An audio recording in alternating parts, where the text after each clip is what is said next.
Hello everyone, I am LMNF. I made this Minecraft map called Color Switch over the past couple of days. I just broke the ceiling, apparently. I am recording the audio after I'm completely done with the map, so I will be talking about how I made the map, what commands I used, and other sorts of things that are done in this map for anyone who wants to learn how it was made, learn any extra tips for making puzzles, and so forth. Right now I am getting heads to be placed at the start of the map.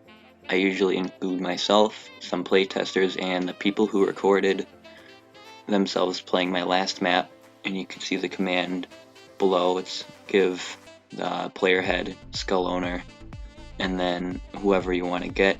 All of these commands I will be doing separate tutorials for them probably later in the future if you ever want to learn any of these more in depth. For custom heads, I usually go to this website down below, because usually you're not going to be able to find a player head, or if you want to make sure a skin won't change in the future for a prop, there's custom heads that you can find here, and I'm using it for a burger for a representation. You probably know since you saw the map, but some of the playtesters were from a group. Their icon's a burger, so I went to the website, got a burger head, look it up on the search bar that I'm looking for currently.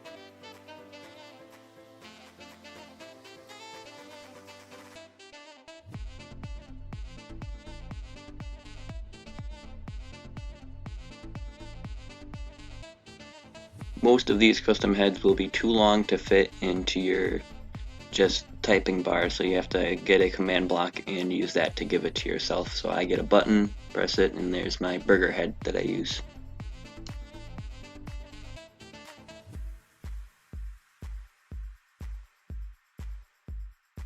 Here I have saved all of the people who played my last map in my saved bar. I usually put people's heads who played my last map because it gives people an incentive to record their map for like a little shout out for the next map they make or they play. That will get them a little attention boost by people going to their channel for my maps, and will also get your map, if you decide to do this, a little boost, because then more people will want to play and more people will watch people playing on YouTube, so it'll get your map a couple extra views, a couple extra downloads that it wouldn't have had.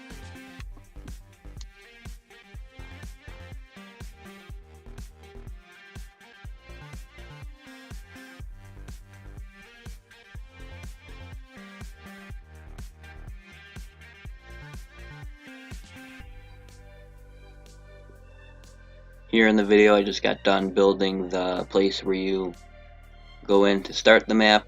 That really isn't needed to be shown because it's just me placing blocks, but here I am setting down where the signs will be, where you right click. I wanted them to be right click signs because it's a little bit fancier than just a button or something, and makes no noise when you right click them, which I like, because when you click a button it's noise. Some people don't like that. I don't like hearing that when I make a map. And the signs just make it look like you know what you're doing, because it takes extra commands to place down those signs, extra knowledge that you will have.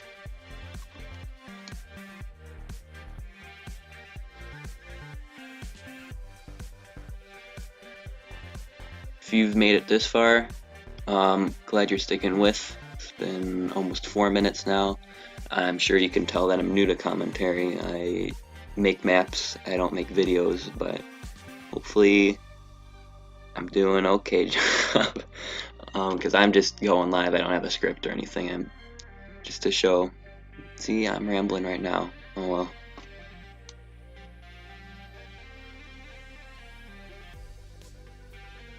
For these command blocks where you receive your instructions, how to play, and what settings, I like to use TellRaw, so do most map makers, because it's the best way to get your message across. You can have custom colors, custom italics, you can click on the things in the text. The best way to get your message across instead of renaming your command block to something So there will be probably a tutorial for simple TellRaw in the future on this channel if you want to learn more, but it's the cleanest way of getting messages across to your players.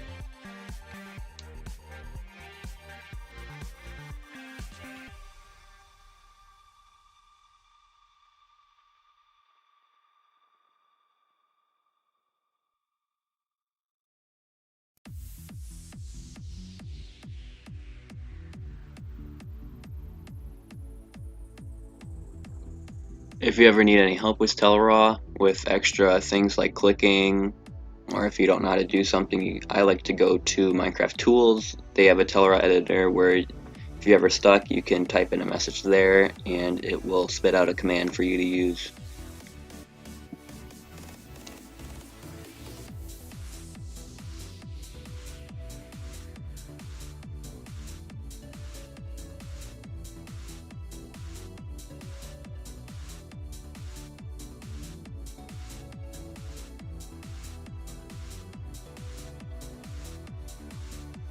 Okay, after about 30 minutes, I am done with placing all the commands, doing all the TellRaws, getting the signs down, and I'm testing them out. You can see I right-click one thing, and it'll start telling you what to do. In the background, there is the EXP sound effect for whenever a text pops up. Obviously, you can't hear it because I muted my actual game, and I'm talking, and there's background music, blah, blah, blah. But in the game you would hear EXP bings. I will have that command in the description because always whenever you have text pop up you should have an audio cue so your player knows to look for text. And if they don't, they might miss over it and they'll get confused that they don't know what they're doing even though you put it in the text. They might have not seen it, so always have that audio cue there.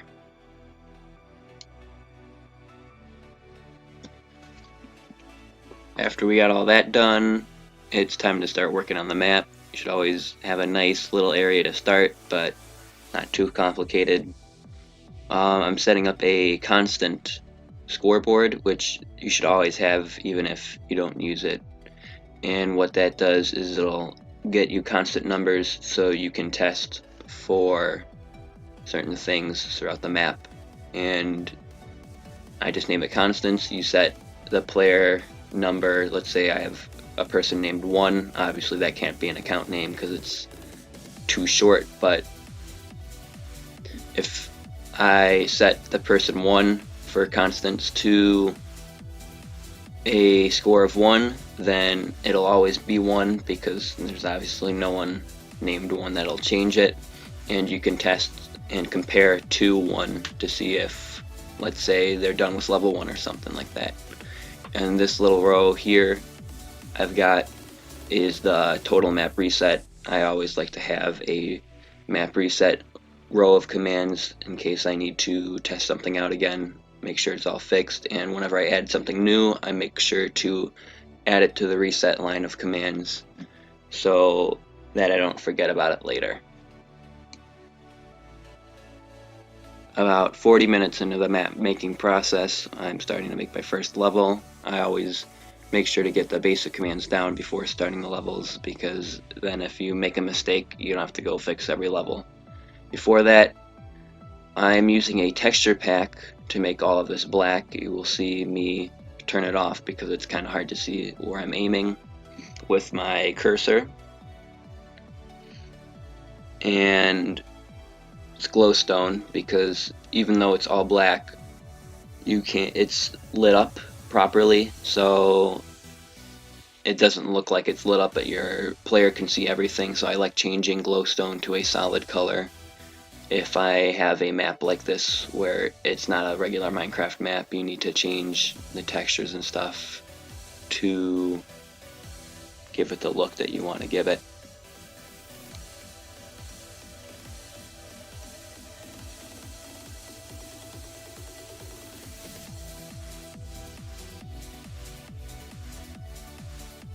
Here I am starting to make the individual level resets, so later in the map I add a function where if you throw a snowball it'll reset the level that you're on and nothing else. and that's what I'm doing right now. I will go over in separate videos all the commands I'm doing here, all the different scoreboards I use, all the different executes that I use.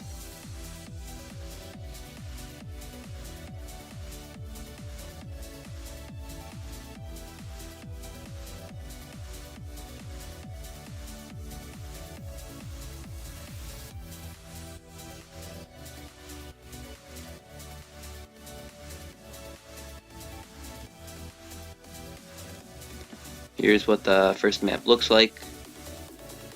In adventure mode, I have not added anything where it makes you look down yet, but this is what I was going for.